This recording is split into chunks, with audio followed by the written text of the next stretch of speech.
Okay, Rich Van Tassel back with you, continuing on with our Week 4 game picks, and of course, recording audio for WBJL Radio and the SU. Our next game is the Carolina Panthers at 1-2. They are traveling to Atlanta to play the Falcons, who are 2-1. A lot of injuries to guys who are out for both teams in this one, starting with the Carolina Panthers.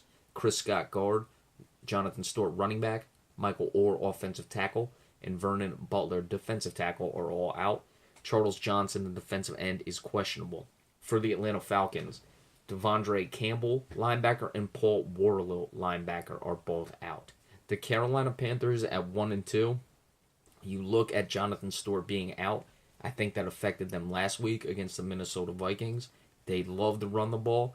A lot is now put on Cam Newton to run Fozzie Whitaker as well in the running game. And I just feel that that's one of the things that really affects this team with Jonathan Stewart being out. Atlanta has come out, their offense has been well, and their defense has been proficient. They got that nice win against the Oakland Raiders. Of course, their only loss was the Tampa Bay Buccaneers, who are now 1-2. So you look at that, and it raises a couple question marks with the Atlanta Falcons, but they've certainly played better than I would have expected. I had this team right around 500, and it doesn't mean that they're not going to finish there, but they've gotten off to a better start than I would have expected for this team. With that being said, Carolina has to get this win.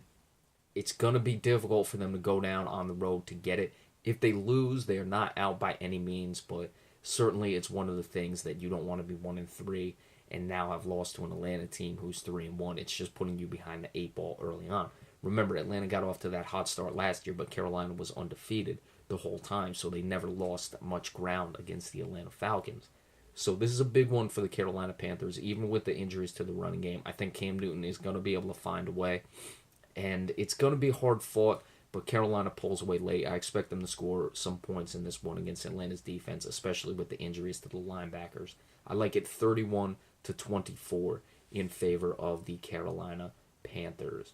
Next up, the Oakland Raiders and the Baltimore Ravens. The Ravens at 3-0 are the home team, and the Oakland Raiders are 2-1.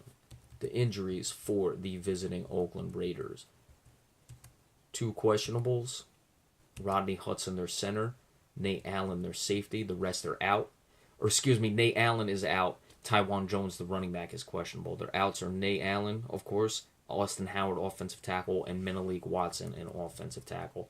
For the Baltimore Ravens, 3 doubtfuls: Kenneth Dixon, running back; Ronnie Staley, offensive tackle; Sheldon Price, cornerback; Alex Lewis, guard; and John Urschel, guard, are questionable.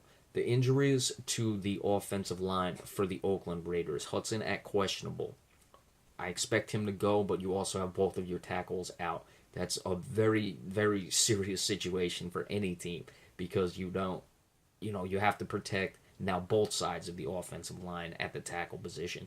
When you have one area hurt and one side of the tackles, you can adjust. It still hurts you, but you can certainly adjust roll protection to that side. When you have both tackles out, it really limits your passing game because you can only send so many guys out on routes, assuming that you're going to roll coverage to those guys. If you want to just trust them, whoever the replacements are for Howard and Watson, then you say, okay, well, we're going to let you go, and, bygones be bygones, we'll see what happens. In this case, though, with the Oakland Raiders, you would have to expect that they're going to help out, especially if Rodney Hudson can't play. And with their passing game, that's where they like to make their money on the offensive end, with Amari Cooper and Michael Crabtree.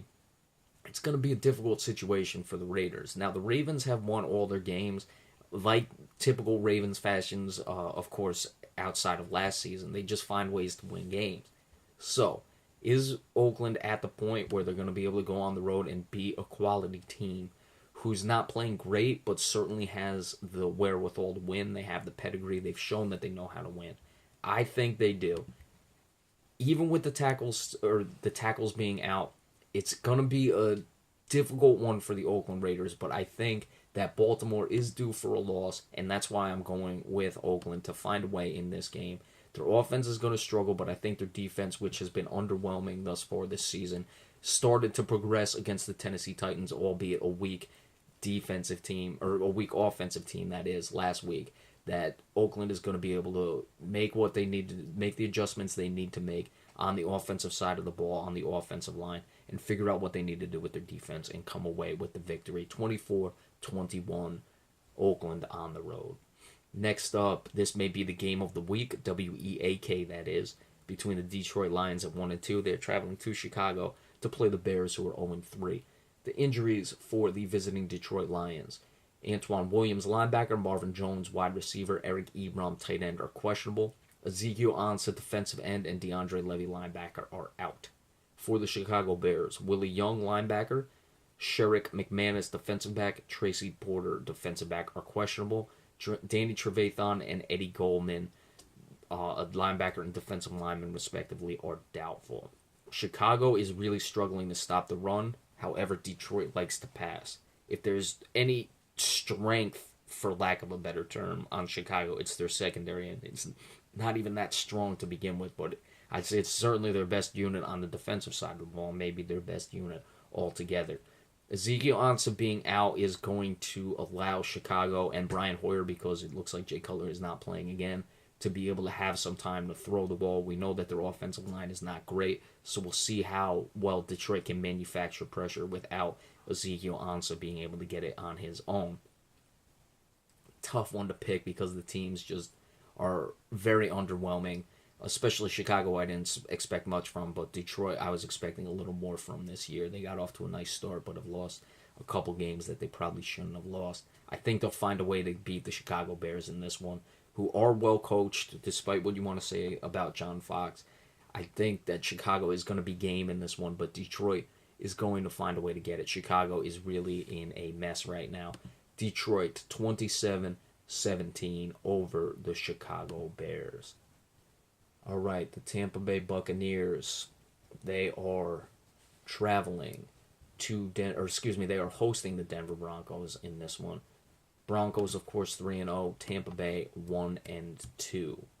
Injuries for the visiting Broncos: Shiloh Keogh, safety, questionable; Virgil Green, tight end; DeMarcus Ware, linebacker; Donald Stevenson, offensive tackle, are all out. For the Tampa Bay Buccaneers, Luke Stocker, tight end; Robert Ayers, defensive end; Doug Martin, running back, are all out. And Joe Howley, the center, is questionable. Tampa Bay, I'm just going to make this statement right now. They are going to some way, somehow win this game, because there's more to this Tampa Bay team that's been shown thus far this season. I believe that. And I believe that Denver is going to get a loss somewhere or another. How it's going to happen, I really don't know. I think Jameis Winston is going to play very well. They're going to limit their turnovers, and without DeMarcus Ware in the game, they don't have to worry, at least in that aspect of the pass rush, that they're going to have to account for in this one. Again, this is just a hunch feeling that there's more to Tampa Bay this year. That's why I like them to win a very difficult, hard-fought game, 24-20. But I think Trevor Siemian is going to turn the ball over in critical moments in this game, and it's going to bite the Denver Broncos for once this season. All right, the Los Angeles Rams, surprisingly at 2-1, they are traveling to another surprising team on the opposite end at 1-2, the Arizona Cardinals. Injuries for the visiting Los Angeles Rams: Kenny Britt, wide receiver; Tavon Austin, wide receiver; LaMarcus Joyner, defensive back; and Dominique Easley, defensive tackle, are questionable. William Haynes, the defensive end, is doubtful. For the Arizona Cardinals, their punter, Drew Butler; Frosty Rucker, their defensive tackle, are out. Justin Bethel, cornerback; Tyvon Branch, safety; Kareem Martin, running back, questionable. Los Angeles' offense still continues to struggle. I don't know what the other wide receiver situation is going to be, if Britt and Austin will both be able to go. They are questionables. We know my opinion on questionables. Arizona got smashed by the Buffalo Bills last week. They are home now. They don't have to worry about that travel. And, hey, they have lost some games that they've had no business losing to AFC East opponents. One of them was the Patriots. We've seen they're 3-0, but we discussed that on opening night. You got to be able to win a game like that if you want to be a serious contender in this league. They didn't do it, and of course, I think the travel really affected them when they went east. That is, to play the Buffalo Bills last week, and that's why they are going to find a way to get the win in this game. Los Angeles' offense is going to finally really bite them in this one. They're not going to be able to keep up with Arizona. Remember, when Arizona won their game, they shellacked the Tampa Bay Buccaneers, and they will do so in this game, pounding them. Basically, it's going to be an ugly game, in my opinion, in this one. I like it 31-10 in favor of the Arizona Cardinals. All right, so in just a few minutes, we will bring you part 3 and the final of these game picks. Be sure to stay tuned for that. Thank you.